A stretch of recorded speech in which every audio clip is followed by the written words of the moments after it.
cần râm ôi na đi mang ngang ô la cần sinh nu cần đâm lại đôi tê cần râm ôi na đi mang ngang ô ba la ngang lệ cây gần chân hoa thoát xoan mel mặt đầu ra cắn hé dê la lùng thang lâu vin ôm rô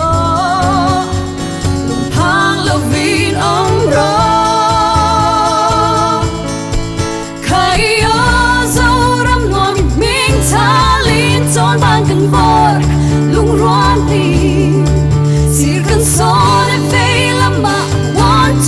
2, 3, 4 Kha Mah Mah cần về làm lẽ ngà dâu râm môi mình cho yên hay lại cần vợ lung rót đi xịt cần son em tình làm mà 1, 2, 3, 4 Kha Mah Mah ít tên lô lẽ ngà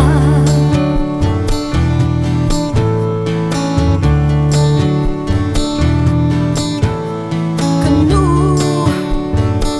cần ba cần rót